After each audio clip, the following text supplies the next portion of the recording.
Hello, welcome to a session on embedding settlement in healthcare for broader impacts. We really appreciate your participation and your willingness to share your time and thoughts with us today. I would like to begin with a land acknowledgement. We acknowledge that the land we are meeting on today is a traditional territory of many nations, including the Mississaugas of the Credit, the Anishinaabe, the Chippewa, the Haudenosaunee, and the Wendat peoples, and is now home to many diverse First Nations, Inuit, and Métis people. We also acknowledge that Toronto is covered by Treaty 13 with the Mississaugas of the Credit. I hope some of you were able to attend the opening plenary yesterday on land acknowledgement, which was a real eye-opener for me. And ever since I attended that session, I was really anxious about the right pronunciations. But trust me, I maybe didn't get all of them right, but trust me that I am continuing to strive in getting my pronunciations right. My name is Mohan, and I'm the director for newcomer programs at WoodGreen Community Services. Today, I'm joined by Anya and Nadjib, who are our project supervisors and the actual heroes behind the work we have done in embedding settlement in healthcare. Rest assured that we are all maintaining social distancing here, and some of them still continue to wear their masks as I speak. Anya and Nadjib would share a little bit more about their roles as they jump into present. We have set an ambitious agenda today, and it was planned in such a way that we are able to give you a detailed overview of the work we do, and also spare some time at the end for questions and discussions.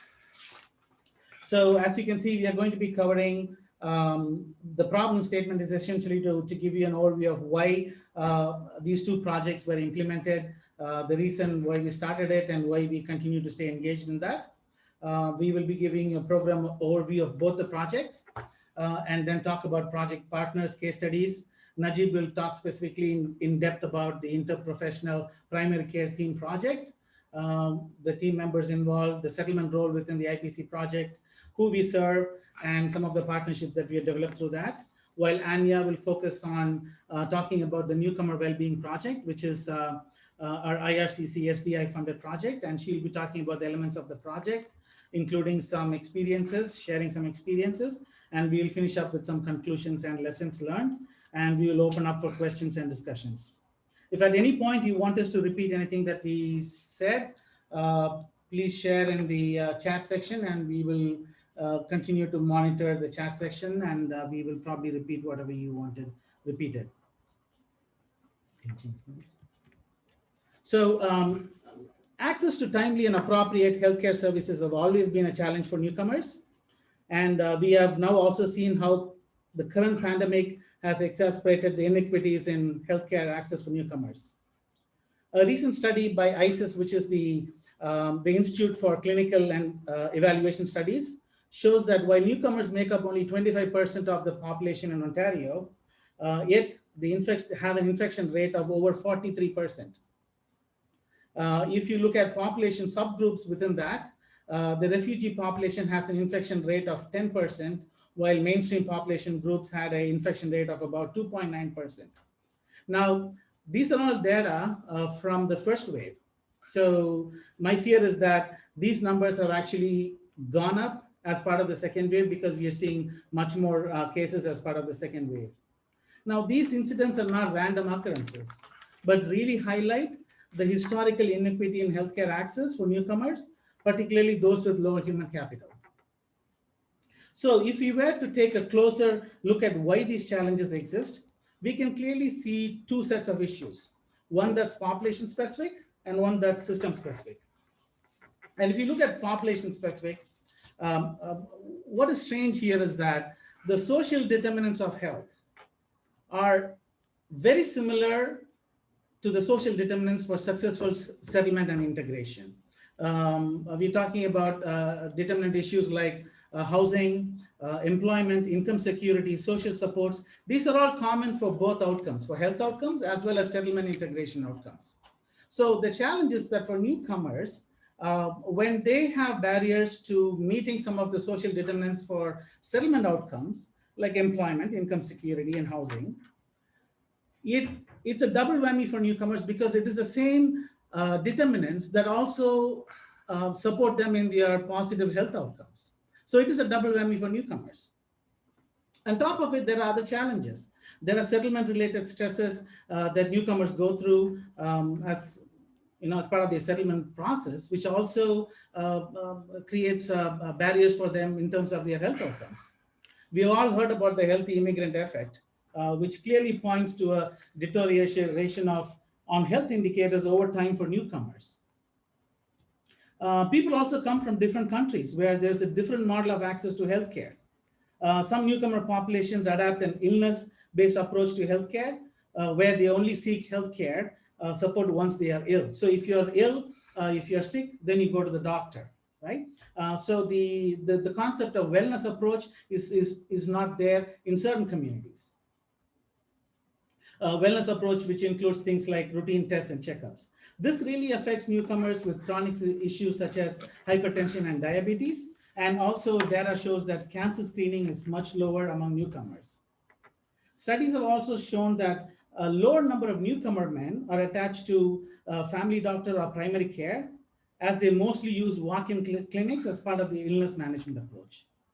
Data also shows that healthcare access among newcomers continue to only focus on reproductive, maternal, prenatal, and postnatal health.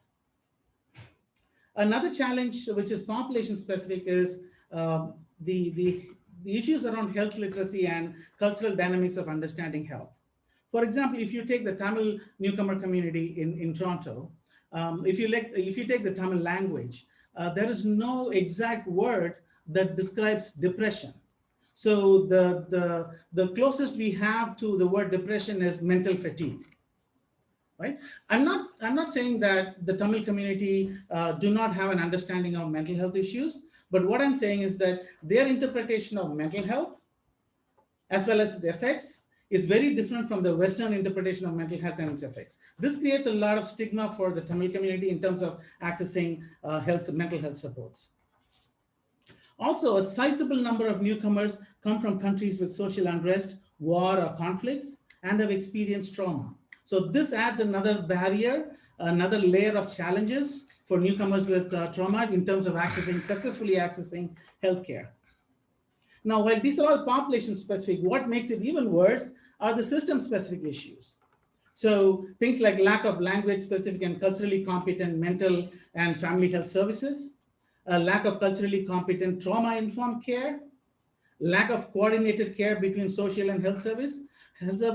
Now, the fact is that social services, mostly among settlement agencies like ourselves, we have developed over a period of time cultural competency. We have developed language competency in terms of serving newcomers.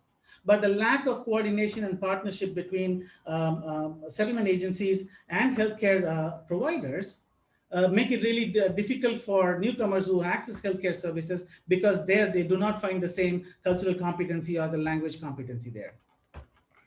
Also, another unique challenge is healthcare access points. Now, this is not just a challenge for newcomers. It's also a major challenge for healthcare providers. For example, if you take Michael Garron Hospital, that's located as part of the East Toronto sub-region under the LHIN. If you look at their data, they are seeing the highest rate for emergency department visits in the East Toronto sub-region for non-emergency care cases. So what's happening is newcomers who are ill, who sometimes do not go to their family doctor or do not have a family doctor or who are not attached to a primary care, end up using the hospital for their illness. And we all know that the only way that you can actually go into a hospital is through a referral, and the only other way is through the ER. So they end up in the ER with non-ER related issues, which clogs up the emergency department for other emergency related cases. So that's becoming a major challenge for healthcare providers as well. Another issue is the eligibility criteria for refugee claimants. Yes, there is the interim federal health program, but that's very limited and very temporary in its coverage. So there are system specific issues that make it even worse for newcomers when it comes to healthcare access. So as we continue to see our newcomer clients experience these issues, we were able to leverage on a partnership with TC Lin, which was TC Lynn back then, which is now transforming into our Ontario Health team, and with Michael Guerin Hospital for our interprofessional primary care project. And we were also able to leverage IRCC's SDI project to explore models that embedded settlement services within healthcare. So with the focus of improving settlement and health outcomes at the same time for newcomers. So at this point, I would like to pass it on to Nadjib to walk us through the next part of the session.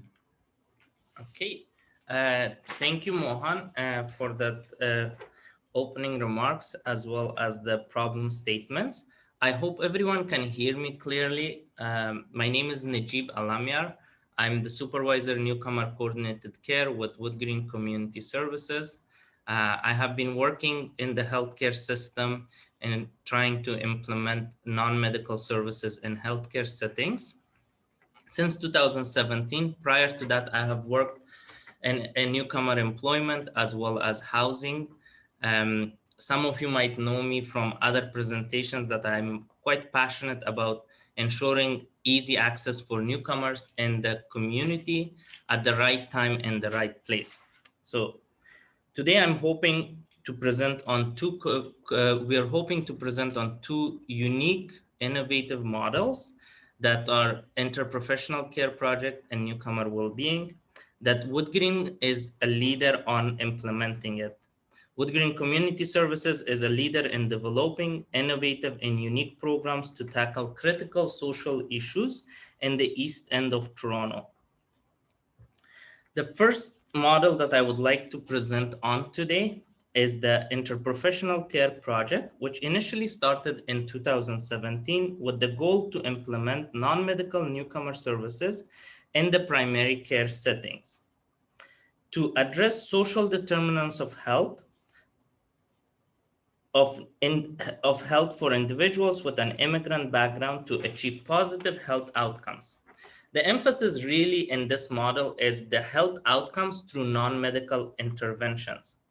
WoodGreen Community Services newcomer services were asked to be part of an interprofessional care team along the doctors, nurses, and other medical professionals to support individuals with an immigrant background through intake and needs assessment, one-on-one supportive counseling, referrals, service navigation, and case management, and community health promotion outreach programs and activities in a culturally competent manner. You might know the interprofessional care team is not something unique in the province of Ontario. Many other jurisdictions has tried this model. Even at the national and international level, the interprofessional care teams are quite popular. Some call it multidisciplinary team, and historically what the multidisciplinary teams has looked like in the healthcare setting is that the multidisciplinary team includes members and team members from different teams within different expertise. What is unique about the WoodGreen interprofessional care model is that the connection from medical services to non-medical services is made under one roof. We are located in the same location, and we also provide the services alongside the doctors. The referrals and the needs are identified by the physician, who in collaboration with their patient identify the need for referral to the newcomer services team members that are considered part of the circle of care for patient, an equal partner in the patient care. I'm gonna pause for 1 second. Throughout my presentation, you will hear patient versus client.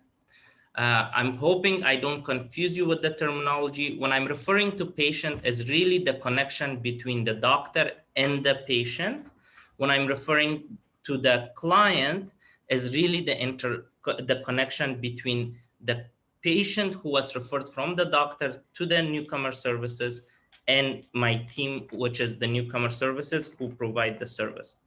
The role of the settlement services in the model is to conduct a client-tailored non-medical intake and needs assessment, one-on-one supportive counseling, and appropriate programs and services that meet clients and needs.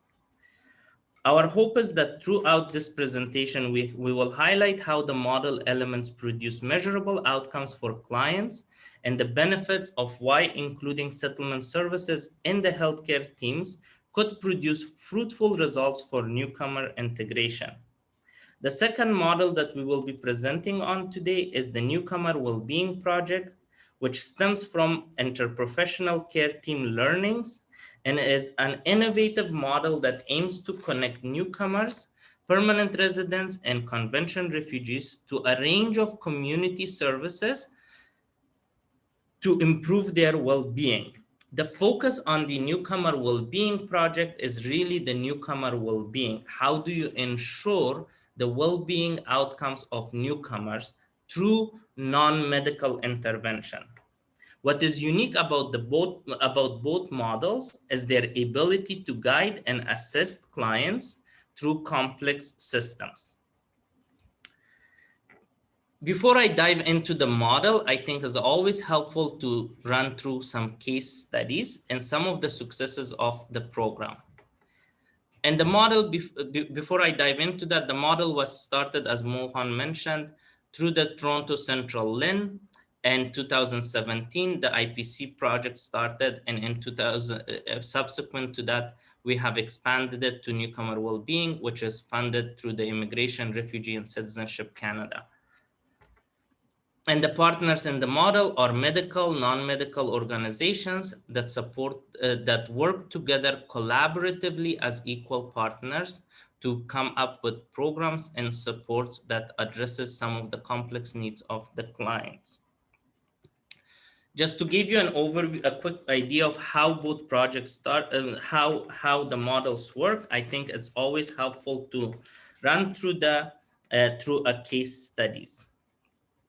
The first case study I would like to present is a pregnant female with twins who came to Canada in 2018.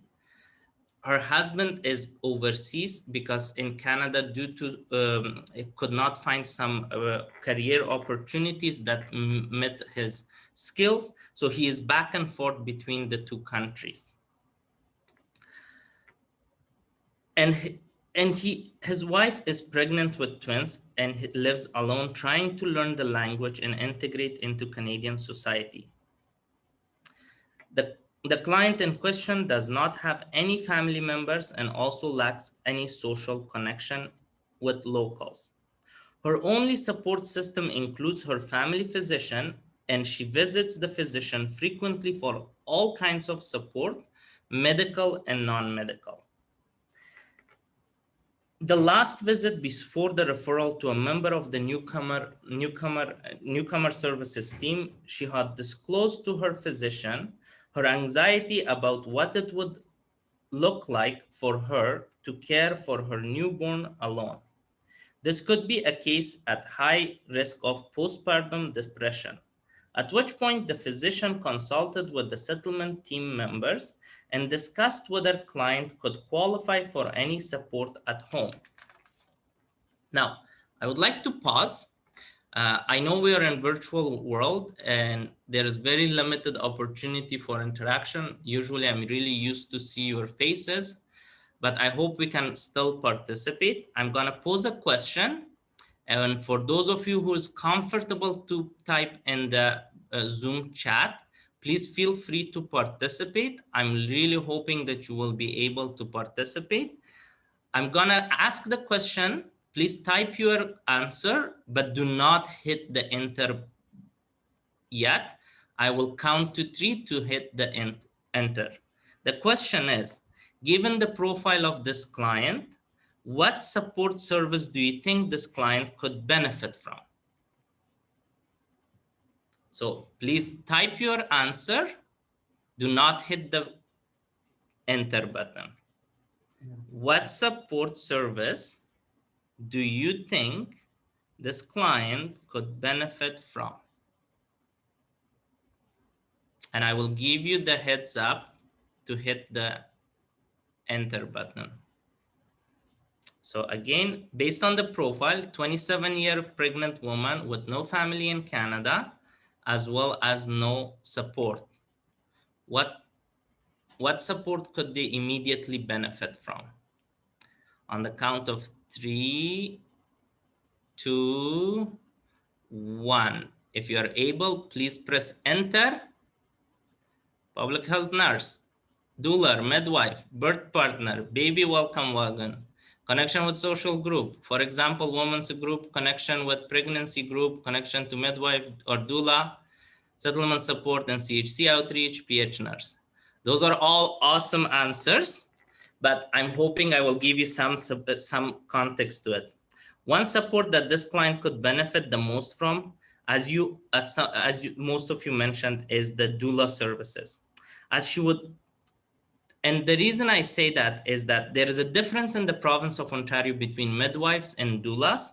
Midwives are covered under OHIP, and they are provided through the medical support.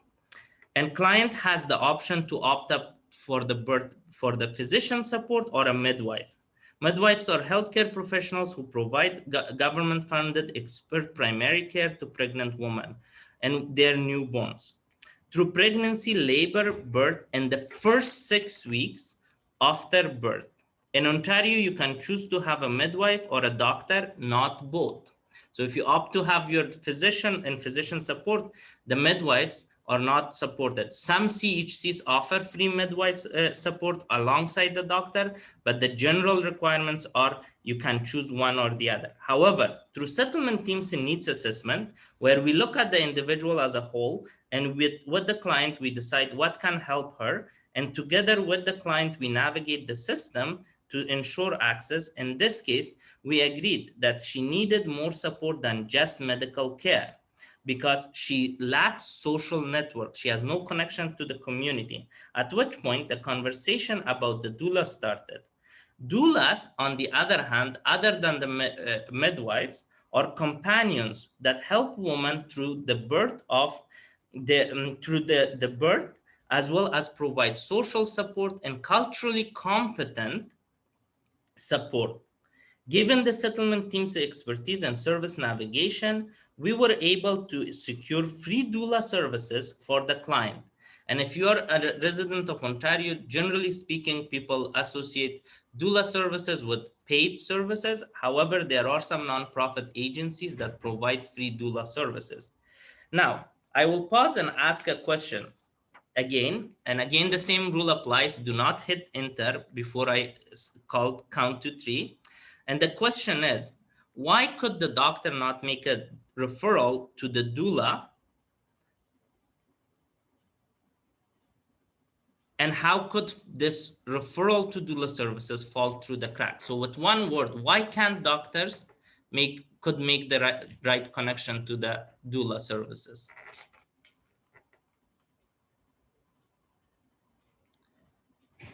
And on the count of 3, I see everyone knows how to use the chat. So 1, 3, 2, 1. If you can hit enter, please. Why would the doctor not be able to make the referral to doula services?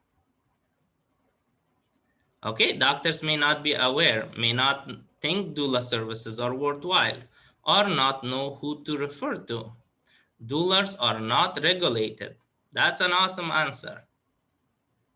Okay, so you get the gist of it. Basically, doula services are not covered under the OHIP, and the referral required is not necessarily a medical referral, at which point the buck stops by the family physician. They don't make a referral to non-medical services. Some doctors, if they know about the information, they can make a suggestion, but they cannot make official referrals to these services. And now I would like to present to you the second case.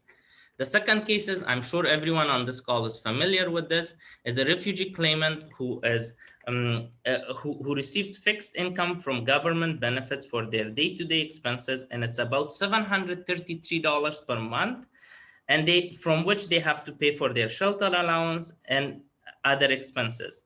They visit frequently their family physician for all non-medical issues such as housing, financial support, and mental health support, more than twice a week, at which point the family physician thinks client could benefit from some non-medical intervention. And I hope you can see on the slides what intervention is available for them. And lucky that we are part of a multidisciplinary organization, we could assist this client with many services internally. At which point the doctor refers this client to newcomer services, and upon intake, client expresses feelings of disconnection from social activities and trauma experience. Client also appeared to experience mental health concerns such as loneliness, depression, anxiety related to their unstable residence status and financial situation. Upon intake for newcomer services, the counselor on the settlement team discovers that clients lack knowledge about available services for refugee claimants, as the client had internalized that they could not qualify for any services because of their precarious status, and a few agencies had refused them services. Through supportive counseling, system navigation, and case management, we were able to assist the client with the services listed on the slide. For those of you who are not familiar with the terminology, supportive counseling is really sitting with the client and figuring out what would work best for them. Supportive counseling has some elements of trauma-informed and resiliency-based counseling, but supportive counseling is not necessarily therapeutic. Some people consider it very therapeutic. Nonetheless, supportive counseling are really meant to assist client figure out some of the complex systems. Through system navigation, which is really walking with the client through the systems and ensuring client receives supports that they come for. And case management. Case management is a collaborative process of assessment, planning, facilitation, care coordination, evaluation, and advocacy for options and services to meet an individual's and family's comprehensive health needs through communication and available resources. The counselor supported and connected this refugee client with various programs and services that addresses clients in needs of loneliness, isolation, and access to services.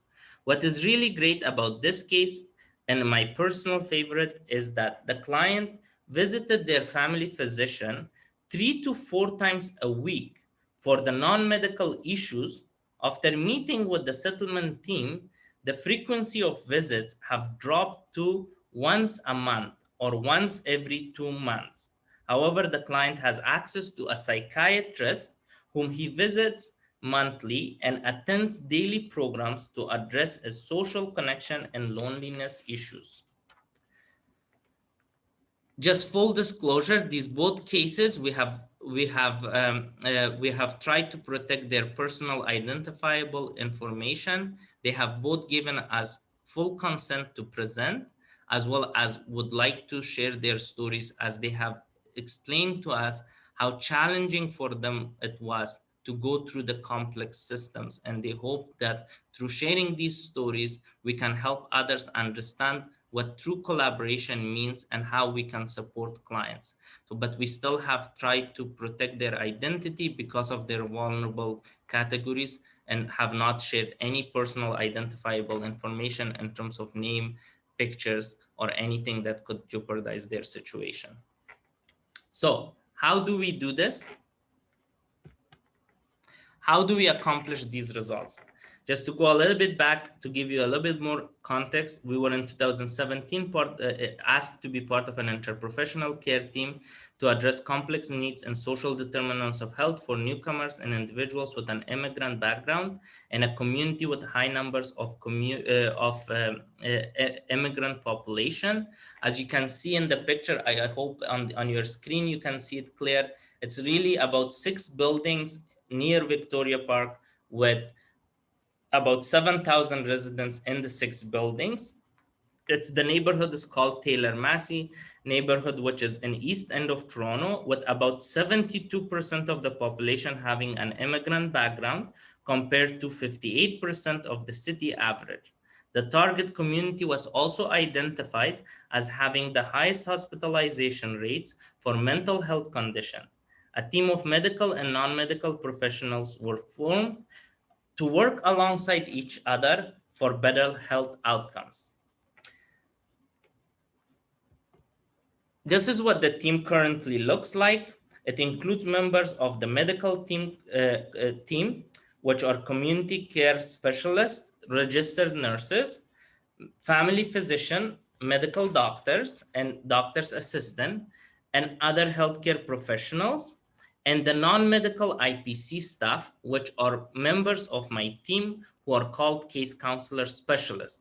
We intentionally called the titles case counselor specialist because their position encompasses so much more than just settlement work or social work. We have really brought the two together and tried to address a unique perspective of providing client a one-shop access under one roof with medical services. Historically, if you consider the healthcare system and the system coordination and support, you had on the one hand in the healthcare system, the community and governmental resources. On the other hand, you had the illness or disease management, which they were two silos teams working with each other. There was some interaction between the two in terms of connections. Nonetheless, they were not really working in one system. What is really unique about our interprofessional care team is that the non-medical team and the medical team reports in the same system and they provide the same services, and there is equal partnership in the sense that the non-medical staff has equal say in the care of the patient as the medical staff. So why were we part of this team? We were selected to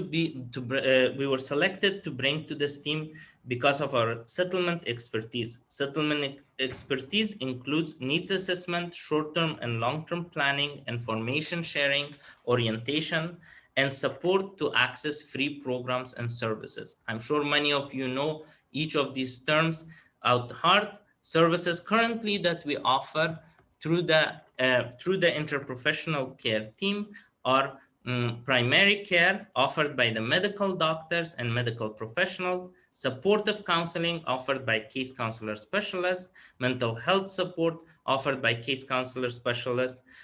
I just want to take a caveat here. Really what we meant by mental health support is really the connection between the newcomer services and the professional mental health services, not necessarily just full mental health. So we don't do therapeutic counseling. What we do, we make sure that the people who are in need of therapeutic counseling can access therapeutic counseling. I just want to make sure there is a question that came in. We will give you opportunity at the end to answer all these questions. So please keep the questions coming and we will answer them at the end. So the case counselor specialists connect them with the mental health services and other support and care coordination. What we also do is when it comes to mental health services, we try to assess the client's ability whether they can participate successfully in a mental health program on a long term. So before coming to a conclusion that client should participate in a structured program, we address some of the underlying issues such as housing, financial support, and all the other constraints that are challenges that will affect the client's ability to access. Effectively, case counselor specialists engage with the client, addresses immediate needs in a conversation, and provide them appropriate information and system. Why clients need to go through a referral to a psychiatrist, or why there is a requirement for therapeutic counseling to have a referral from the physician. We really bridge the gap from healthcare to mental health services and address stigma about mental health in certain communities. And I would say that this has been really one of the greatest successes of our program because we really coordinate and case manage clients to support them through their journey to professional mental health. As you may know, some communities, the stigma about mental health is quite high. So we also try to address those issues, meaning if you go to a psychiatrist, it doesn't necessarily mean you're crazy, but it just means you need some support to just get back on your feet and get your life back on track. And settlement support includes, we do this to adjust clients, acclimatize. Slide changed again. To acclimatize, as well as support them through their integration journey into the host society. For those of you, if you're not familiar with the three stages of integration, is adjustment, is acclimatization, and getting used to new culture, language, people, environment, or coping with the situation. If you look back at the case that I presented at the beginning, what really the client's need is getting used to the system, because in certain cultures, a doula or someone, a maid you can hire, and they can come work for you for a certain fee, and you don't need to go through the layers of referrals and problem solving and case management. But in Canada, there is a system. You have to follow through. Some services are regulated, some are not. We really aim to adjust clients and provide them the right information at the right time. The second is adaptation, which is learning and managing the situation without a great deal of help. Once we make the connection to the doula, once the client knows what the requirements are, they can help themselves through the system.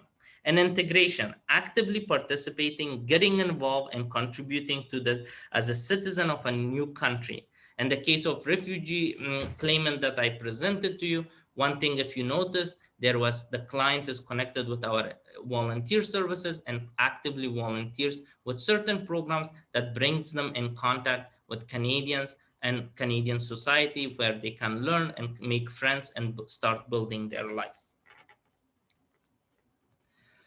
So the IPC team helps to improve client health outcome through integration of newcomer services in their whole society. We pave the path from healthcare systems to crucial needed non-medical support that enables very stressed, anxious, lonely individuals to access needed support to alleviate stressors associated with the migration journey and prevent more serious physical health and mental health problems. We offer culturally appropriate one-on-one supportive as counseling and case management. We serve clients with the following characteristics, but not limited to: individuals with an immigrant background facing language barriers, experiencing mental health stressors and issues, isolated and chronic illness. How do we measure impact? As most of you as executives might be interested in knowing, how can we quantify our success? We measure impact through a number of interactions completed and service interactions we provide to clients. We also measure qualitatively by highlighting program success stories through monthly client profiling. At the macro level, we analyze use of emergency room or primary care services for non-medical concerns. As you can see on the slide here, you will see that in the last quarter of 2020-2021, we received about 107 referrals, for which we provided 855 interactions. I just want to give you a caveat. 107, these clients are selected by the family physicians based on complex needs. The clinic as a whole supports more individuals than just 107, but 107 unique referrals were made from the family physicians to the case counselor specialists, which are 3 individuals working in the interprofessional teams. We also measure program and as you can see, we have successfully made connections to the social determinants of health. The slide shows you the power of what one counselors can do. And if you can notice, majority of our connections has been to income support NODSP. And we have made out of 107 connections, 99 connections to income support programs, which tells you one of the greatest things we are addressing is that we address poverty issues in the communities, issues that really affect day-to-day lives of individuals. While we measure our impact at an individual client level, which our successes speaks for themselves, we also measure the impact at the community level. And this is one of the greatest outcomes that the COVID-19 has really highlighted the work of a true interprofessional care team and working alongside the doctors. The true interprofessional care team in the neighborhood. You can see on this slide here, these are two comparative communities in Toronto with similar demographic. One is in East Toronto, the other is in East Downtown Core. They both have similar populations when it comes to non-official mother tongue, as well as immigrant population, visible minorities, and low-income populations. They have both the similar demographic characteristics. However, if you look at the number of infection rates per 100,000 people in each community, you will notice that the number in Taylor Massey, where our interprofessional care team is situated, are considerably lower than the number in North St. James, which are considerably higher. Now, this does not mean that North St. Jamestown does not have the same passionate and caring organization that aim to address the same issues we have been addressing throughout the pandemic. And before, what does this story tell us is the story of the impact that interprofessional teams make in the communities through an equal collaborative process with healthcare systems. Given our partnership and connection with hospital and healthcare system, we were the first community in East Toronto and in Ontario and in the province of Ontario to open the first community COVID-19 assessment center in collaboration with our local hospital, Michael Garron Hospital. But more importantly, because we knew our population, we were able to get the message out quickly to the community and that in mediums such as WhatsApp, Viber, all the social media platforms that the community preferred about the benefits of social distancing, physical distancing, hand washing, wearing masks, hand sanitization. And we were able to provide the community early on masks to wear and instructions on how to wear masks and support for them through the assessment center. In addition, any information that was produced by health agencies and the hospital, we were able to find them and translate them if they were not in the appropriate languages for the community. But more importantly, also download them from the public health websites and distribute them into each building and each corner of the community within 48 hours. To ensure community is well informed and can protect themselves against the COVID-19 virus. These are the preliminary successful outcomes of the project, which really arose from the needs of the family physicians not knowing how to support individuals with an immigrant background who frequently visit their clinic for non-medical concern. Next, my colleague Anya Sousa will present to you on a model that aims to address newcomer well-being. The model was co-designed by service recipients and providers. Thank you, Nadjib. Hi, everyone. My name is Anya Sousa. I'm the Supervisor of Program Design and Service Coordination and I'm one of the supervisors on the Newcomer Wellbeing program here at WoodGreen. If you cannot hear me clearly, just put it in the chat, please. I'm happy to move closer to the microphone. As we have outlined, the interprofessional care team model demonstrated the benefits of embedding settlement in the healthcare system. Having this experience made us well positioned to begin a 3-year project in 2018, funded by Immigration, Refugees and Citizenship Canada, IRCC, in the Service Delivery Improvement Stream. The goal of the project, titled Newcomer Wellbeing, is to connect newcomers, permanent residents, and convention refugees to a range of community services to improve their well-being by using human-centered design methodologies and community collaborations to develop an innovative community service coordination model. So this goal includes several components, I know that, and I will expand on each of these components throughout the course of the presentation. The service coordination model has been piloted in 3 locations, including 2 healthcare settings. For Newcomer Wellbeing, we leveraged the learnings from the interprofessional care model and supplemented them with research on newcomers' well-being and service coordination needs and challenges. By doing so, we were able to build upon the success of the interprofessional care model, and by incorporating human-centered design, we were able to create a more fulsome model of service delivery for newcomer clients and their families that focused on improving their well-being. Next slide, please.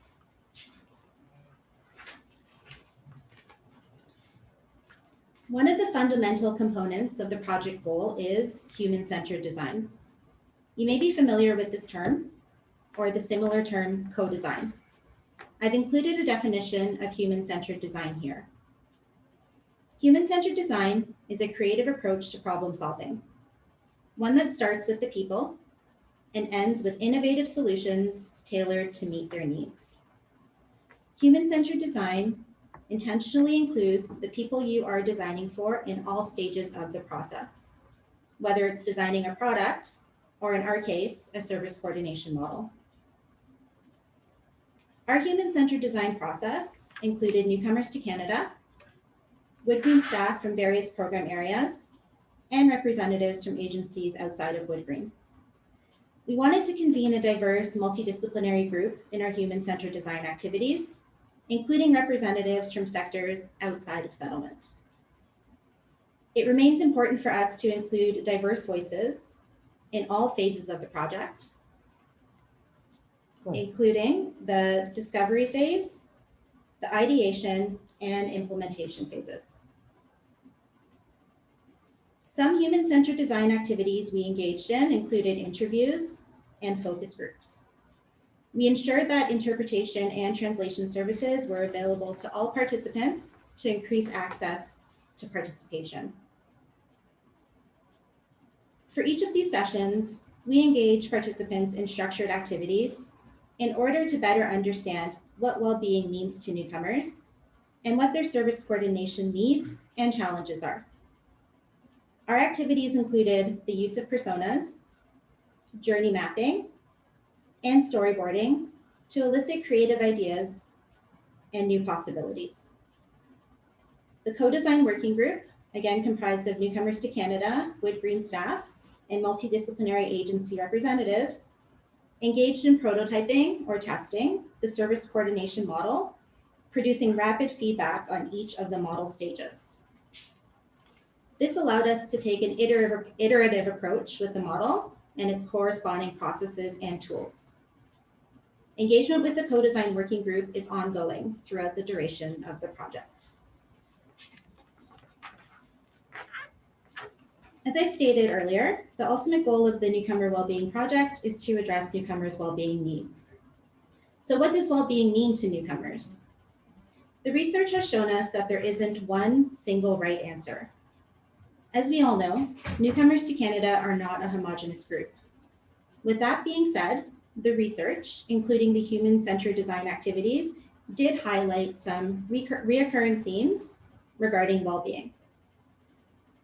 The first theme that we learned from the research is that for newcomers, well-being should be viewed through the lens of the family. What we heard is that for newcomers, you can't separate the individual from the family unit. And although it's often one family member an individual family member seeking services or resources, it's important that all members of the family are considered. If one member of the family unit is struggling, it affects the well-being of the entire family unit. We have addressed this in the project by developing tools and processes in the service coordination model that intentionally include the family unit. We also learned that well-being involves interrelated domains in the newcomer settlement journey, including domains that lie outside of traditional settlement services. This learning was essential in the development of one of the model's key components, a comprehensive holistic needs assessment, which I will elaborate on in the next slide. Another key learning for us was that although service offerings for newcomers are abundant, especially here in Toronto, these services are often complex to navigate, which Nadjib alluded to earlier. Newcomers are looking for support in finding and successfully connecting to the right services and resources at the right time. Newcomers have let us know that having to navigate these systems themselves leads to stress and feelings of overwhelm. When newcomers are not successfully attached to the right services, they often face instances of referral drop-offs and roadblocks in their settlement journey, disengaging from the services or resources that they need. This is key for both the Newcomer Wellbeing and interprofessional care projects. As Nadjib outlined earlier, one of the factors in the success of the interprofessional care model is that it was able to address instances of client disengagement, including clients not successfully attaching to much needed psychiatric services. These learnings informed the focus of the Newcomer Wellbeing project and confirmed that this should be one important area for the project to address. Next slide, please. So all of this research that we conducted, including the human-centered design research, led us to the development of a service navigation model. The goal of the model is to successfully connect newcomers to a range of appropriate services in order to improve their well-being and the well-being of their families. Next, I will elaborate on some key components and key elements of the service navigation model. One key component is connection with the settlement counselor. In this model, the settlement counselor role is that of a service navigator. The service navigator becomes the newcomer client's main point of contact, enabling a longer-term relationship. The next key element is a comprehensive intake process for the newcomer and their family members. Again, incorporating the research on the importance of the family unit for an individual's well-being. The next element in the model is a comprehensive holistic needs assessment. The questions in the needs assessment explore the interrelated domains in the settlement journey that I referred to earlier. We use the Canadian Index of Wellbeing as a foundation upon which to base the needs assessment. The Canadian Index of Wellbeing looks at well-being through several domains, each with its own indicators. We adapted the domains to make them applicable to a newcomer settlement journey. Some domains in the model's needs assessment include settlement and integration, skills development and education, and social connections. Each domain includes questions that are relevant to a newcomer's needs in that particular category. When presenting the needs assessment to our newcomer clients, the service navigator frames it as a way to understand the client's family's needs in order to make a plan for next steps. Although the needs assessment contains specific questions, we try to frame it as more of a conversation so as not to appear too formal or rigid and to make the client feel more comfortable. The next steps in the process include a service plan created collaboratively with the newcomer client, and the service plan includes clearly defined goals and follow-up processes. Next slide, please. So here we have the service navigation model. I apologize if it's not very clear, but I'll be walking you through it. So this is a process map. As you can see on the far left, thank you. We have the client, and the process begins with a brief registration, but the rest of the model opens up once the client is connected to the settlement counselor, here referred to as the primary counselor. One more. Thank you. Once this connection is made, the counselor supports the newcomer through the intake, needs assessment, and service planning process, and enables the client's navigation through identified services and programs. Unlike traditional referral models, where a counselor might provide a contact phone number or address of an organization or program, or might make an appointment for a client, in this model, the counselor is responsible for ensuring successful attachment to appropriate programs, services, and resources at the appropriate time. This is accomplished through the rest of the model,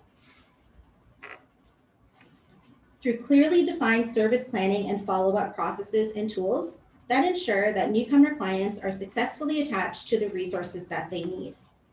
This is even more crucial in the COVID-19 context. As we know, benefits, resources, and services have become increasingly difficult to navigate during the pandemic, while accessing these services is essential, especially for newcomers. With this model, the onus is not on the newcomer client to navigate these complex systems and services themselves.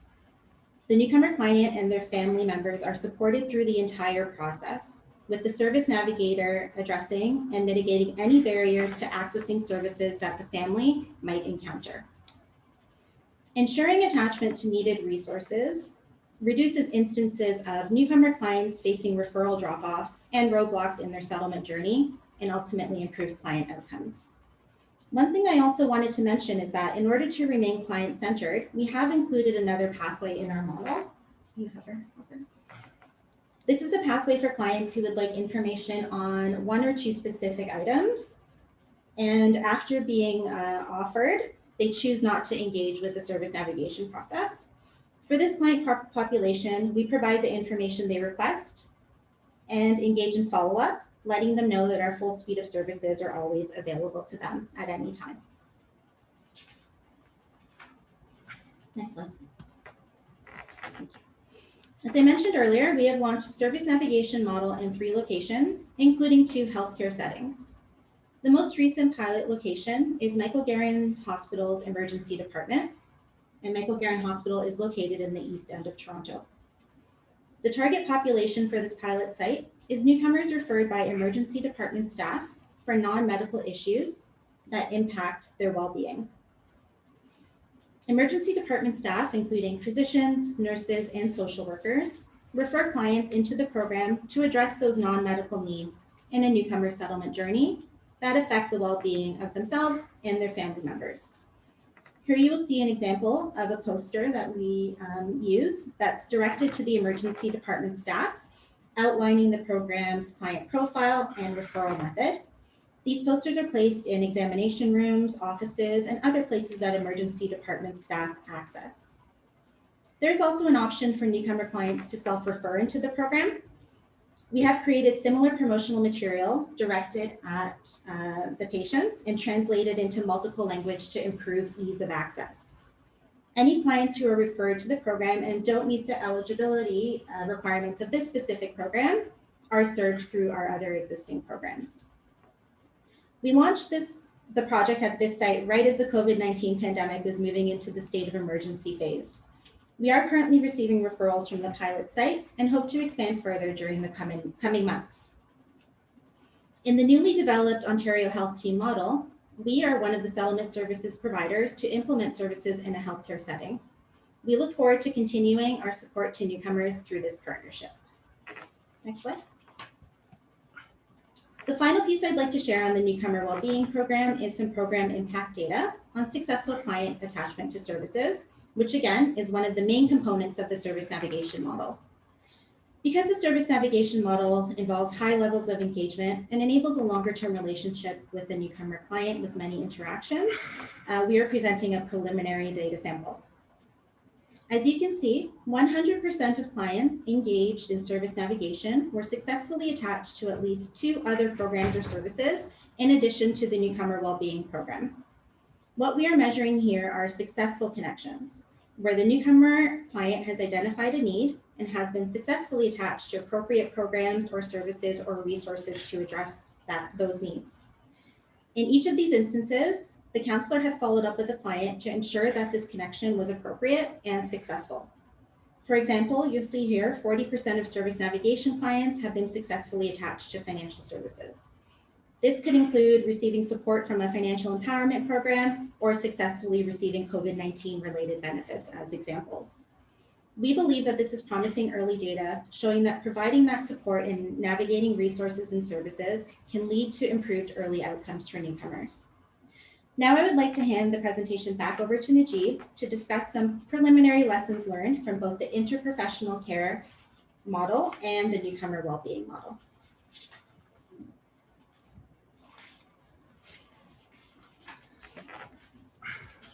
Thanks, Anya. So I will take the last slide. So I started, so I'll finish it. Sure. Okay. So preliminary lessons learned. While the interprofessional primary care project has been around for more than 2 years now, the Newcomer Wellbeing project is much recent. But what we share here as lessons learned is from both the projects. So some of the lessons learned from the Newcomer Wellbeing project is based on preliminary data, like Anya suggested earlier in one of her slides. So one thing that that we could really see working for us was partnerships, right? So leveraging existing partnerships, leveraging opportunities within partners was really key for creating new models. For example, our ability to partner with the Toronto Central LHIN. We keep using the term LHIN. For those of you who are not probably familiar with LHIN, it's a Toronto Central Local Health Integration Network. Which was the earlier model of how the Ministry of Health delivered healthcare services locally, which is now transforming into the new model, which is called the Ontario Health Teams. Anyway, so we were able to engage the support of the local, the Toronto Central LHIN. The Michael Garron Hospital was another key partner. But the most important partners in that work was the work that we did with, or that we continue to do with the Crescent Town Health Center, and also the Comprehensive Health Network group of clinics. So here I would also like to address one of the first questions that Rosemary had raised about why separate this care from mainstream health. So the fact is that we have not separated this care from mainstream health, rather taken this care and put it into mainstream care. So for example, the Crescent Town Health Center is a primary care service that has been around for many, many years in Crescent Town, and is one of the only healthcare service provider embedded in that community. So what we have done is we have taken the IPC project and put it into the clinic there. So the doctors and the nurses and the other healthcare workers in that clinic were introduced to the model newly, but it was not a new project or a new center itself that was developed. So we took the new model and actually embedded that into existing mainstream health centers. The other thing that we learned also is the benefit of flexibility in funding. For example, in our IPC, we see a lot of clients who are of immigrant background or who would still identify as newcomers, but will not be eligible for some key federally funded settlement services because of their status in Canada. Maybe because they are a refugee claimant, or maybe they have transitioned from being an immigrant, a landed immigrant, to becoming a Canadian citizen. But the fact is that their settlement journey still hasn't been complete. They're still struggling with their settlement issues, with their integration issues. And added on top of that are the healthcare issues that they're facing. Right? So the flexibility of funding that we have in terms of the funding that we get from the TC LHIN through Michael Garron Hospital allows us to serve all of these clients, not just for their healthcare outcomes, but also for their settlement integration outcomes. So key to this model is flexibility in funding. And this was resonated in some of the presentations yesterday as well. And this has been talked about for quite some time in the sector. Including individuals with low English language proficiency in a co-design model requires more coordination and resources. So to be truly representative, to have a group that truly represents the actual clients that we serve with real problems meant that we actually had to go and engage clients at all levels, from all levels. But we also realized that engaging clients with low English language or low English communication skills in a co-design related work required a lot of coordination, resources, and most importantly, taking a very collaborative approach to them and being sympathetic to their cause. So that is a key learning for us in terms of the core design work. Including persons with lived experience in program design, implementation, and delivery produce fruitful results. And the sector knows this. We have engaged newcomers, we have engaged clients in a lot of the work that we do, in a lot of program design work that we do. And this has only been reiterated through all of the work that we did through these two projects. Client-centered service delivery can be challenging for service providers to deliver due to external factors. Do any of you want to jump in on this? Client-centered service delivery can be challenging for service providers. Sure. So one of the things I would say, and this goes again back to Rosemary's question with regard to separating the case study one from the healthcare system. What we are, the first thing is it is not a separate system from the mainstream system. What we are doing, we are introducing into the mainstream healthcare system some of the elements that the connection never existed between the two systems. So in the case of doula, it was not that we cut the healthcare system. What we did with the healthcare system, what was available, we addressed the other issue that the support was not available for her through, let's say, normally you would get it from the family members who will visit and bring you food, or you will get from a neighbor, or you will hire someone to do it in that period of time. What we did, we tried to find resources that complements the healthcare system. So it's not like we have a different healthcare system and othering them, but rather it is within the healthcare system, we provide them additional support.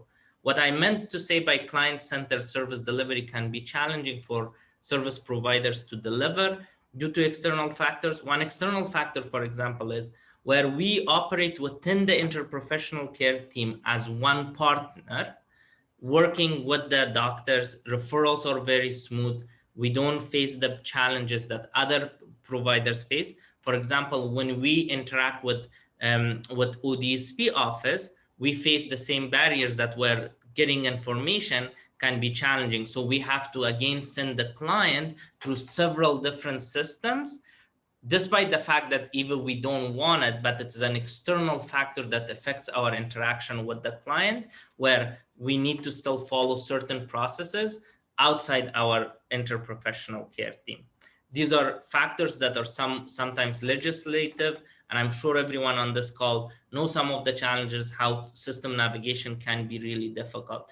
The other challenges, we truly strive to provide client-centered support, meaning within our group, there is some flexibility of coming late for appointments because we know the challenges of our clients and how that can impact their service interaction. Some agencies can be very strict, and if you come late for your appointment, you can be denied the service, right? So these are some of the things that can really, as much as you would like to be a client-centered service, we aspire for it, and I'm a really big believer in that one day everything will be smooth through these processes and these conversations that we are having, and one day we will have really smooth processes. But it goes beyond WoodGreen only. It goes within the system, within the larger thing. And I think WoodGreen is a leader in making some of the innovative, finding some of the innovative solutions. But the next level is how does our policy analysts, how the government systems and programs can adjust, and the funding model can adjust to enable us be more successful, because we can reach a lot more individuals than just the small fractions that we're reaching in a small community in East End of Toronto.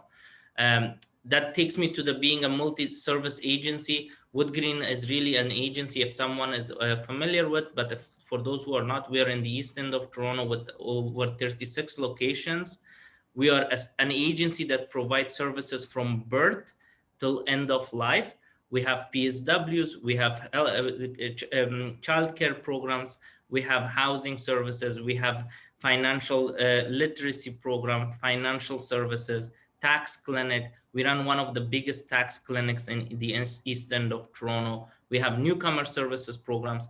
What I truly believe, and this is one of my own big thing, and I'm not here to promote WoodGreen, sorry, but I'm truly blessed to work in WoodGreen because we can offer so many services under one service. But I'm at the same time also very careful not generalizing that, because there are some really amazing grassroots organizations that does some excellent work to provide these resources. So what we really do within our organization, we intentionally collaborate with these agencies. And if someone is open for collaboration, please feel free to reach out. We intentionally collaborate to bring them together and collaborate and achieve success.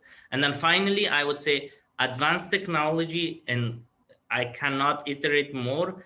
COVID has really highlighted this, is one of the key elements in terms of providing frontline staff the tools to be able to be successful.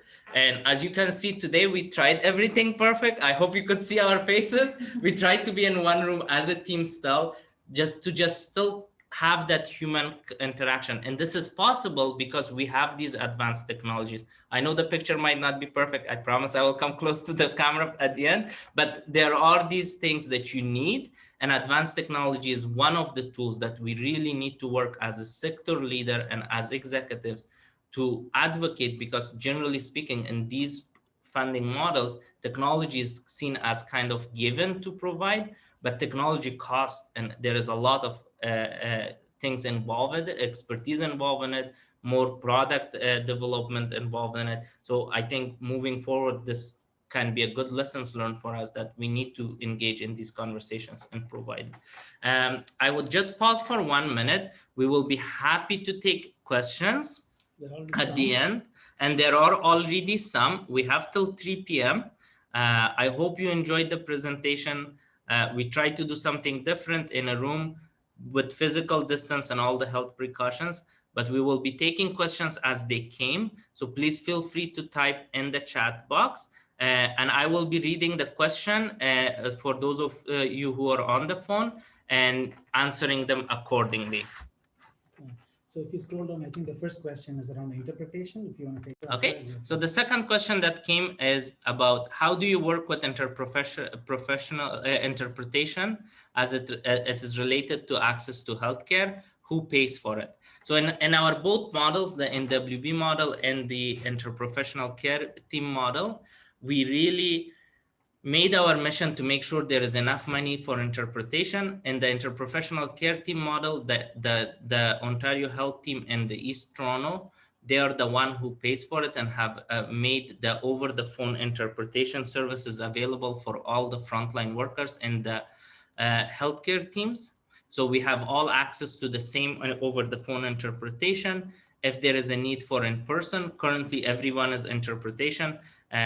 So that is how it's paid. In the NWB model, we built into the funding model, the interpretation services, and we got budget for it, and we utilize the same interpretation services as for all the other healthcare services that are utilized.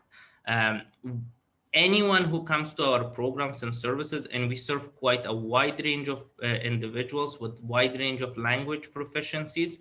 We also have aimed to hire people who speak those languages. So for example, we do have Bengali speaking settlement counselors, case counselors who speak some of these languages, but more broadly, we utilize over the phone interpretation services to make sure that at least access is available. We also extend these interpretation services to family physicians who can't have access or don't have the ability to access over the phone interpretation services. So within the center, anyone who comes, whether they speak fluent English or not, we provide them the service. The second question is, what is your advice on how to respond to a healthcare provider that begins communication with a statement such as, for example, people with your ethnic background, people of your race, etc., are more prone to? That's an excellent question. Because I have worked myself. I started working in the interprofessional care team as a frontline case counselor specialist. While we presented today the successes, but getting to this point was not an easy task. When I started, they would even tell me that, so what do you actually do? How do you become beneficial to these clients? One way we have addressed this is that educating the doctors, and when I say this, I truly mean it, in the health center, our role is not only to engage with the client, but we also engage with the physician. There are times that physicians think, for example, you don't look disabled, you are perfectly fine, so why would you be disabled? We really educate them, and in some cases, for some physicians, we have recommended some really excellent courses that can be part of their professional development learnings, and we engage with them and educate them that doesn't really meet generalization. Someone can belong, like personally, I belong to certain ethnic background. That doesn't necessarily mean I will develop. Nonetheless, there are population and demographic categories and characteristics that are prone to certain illnesses than others. What we really do, we try to create education material and outreach material that really try to address some of those concerns. But really on the individual level, we educate doctors. And I think one of the biggest success of the program is telling the doctors, the way you're talking to this client, they don't understand you because you clearly communicate something completely different about mental health than what they understand. I hope I answered your question, Rosemary. So to add to that, so Rosemary, so what Nadjib talked about is the ideal case scenario. So while we have a majority of our doctors who have realized the importance of the partnership with the IPC case counselors and have engaged them with them very positively because they are able to see the benefits for their clients. But there are also some clinics and some doctors who have not yet realized that the value of that partnership, right? So there's always going to be people who are in the system who are going to be much more open than others. It's all about continuing to, to knock the door and break barriers down, but keep at it. We are muted. Sorry. No, you're not. No? You're good. You're good. Sorry. Yeah. I just panicked. I thought I muted them. Sorry about that. So I think continuing to work with doctors, with healthcare providers, trying to educate them, trying to extend your partnership, strengthen your partnership is key to that. Awesome. I hope everyone could hear us. The next question is, what method have you employed that you have found to be successful in terms of encouraging men to access mental health resources? As you have mentioned, stigma is huge and prevents some from accessing it. Okay, I'm not sure you said I'm muted, but I see on my system I'm not muted. So if you are not able to hear me, can you please say that you're not? Not muted anymore. Okay, yeah. Not muted anymore. So go ahead. Okay, thank you. Yeah. Okay, so what is on responding to men? So one thing I would say that one way that we are really addressing stigma is that when a doctor, and this has come through case consults, engagement with the physician, and communication, direct communication, where we see them in the hallway or where we communicate with them through team meetings, as well as case conferencing, where we really address mental health stigma. In some cases, when the doctor says that, I think this client will not be open, I do suspect they have a mental health issue, but I don't think they will be open to engaging about in conversation about the mental health because of the cultural background or because they are so, there is stigma. What we do, the doctor doesn't tell the client the members of settlement team is here to address your mental health. What they rather presented, they say, I have the case counselor specialist here who work with me, whose job is to address some of the needs of newcomers or people with immigrant background. Is it okay if I send you to them? For some of you who are in healthcare, who have worked in healthcare, you probably are familiar with brief action planning. Brief action planning is basically, in a nutshell, you tell the client, is this okay for you to do? This is what someone else has done. Would this work for you if I refer you to? And when can you attend? And can you tell me what would be? So we employ a lot of the brief action planning around mental health and mental health stigma when it comes with the population. And we try to also explain, one of the things is, some clients, when we receive them in the program, they think when they come to our program, everyone will know about them, right? We educating them about the confidentiality and privacy concerns, where the case counselor specialist takes a elaborate time to explain that, as opposed to a physician addressing that in 2 minutes. That is how we bridge that gap. We are successful. Please don't take this as we have fully found the answer and this is the bullet solution. We are still exploring ideas, but this brief action planning has provided us some really successful results around the mental health stigma. We have about 3 more minutes. I'm hoping we can take as many questions as possible. You address this, just scroll down. Okay.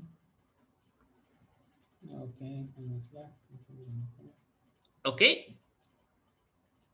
I don't see any other questions. If you have any questions, please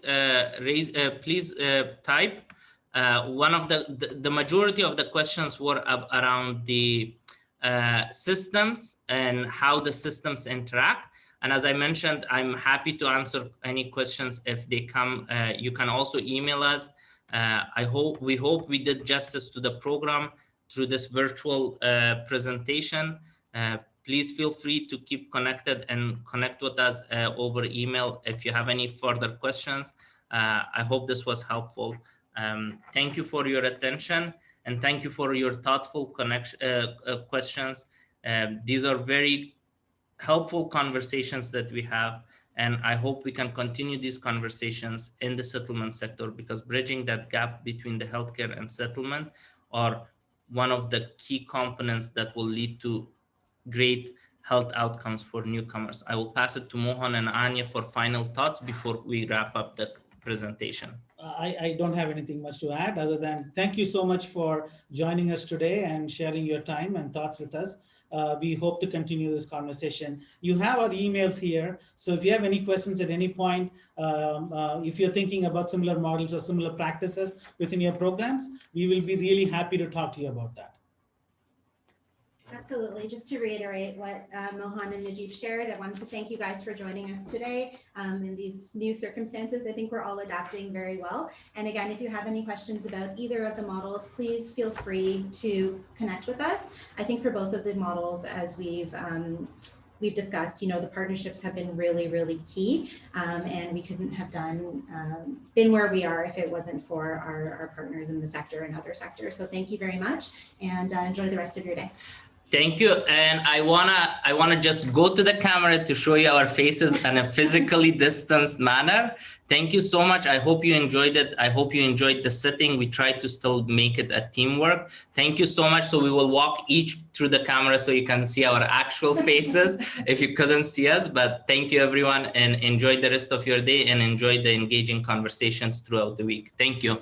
So I will go first in a physically distanced manner. So hopefully you can see me. I will not wait for you.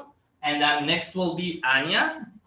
You can sit and sit. Oh, Yeah. no, No, first. you can sit, wait there, and I'm There we gonna just turn it. Here you go, Anya. Can you see me? You can stand up. No, you move the camera. Yeah, awesome. Thank you, everyone.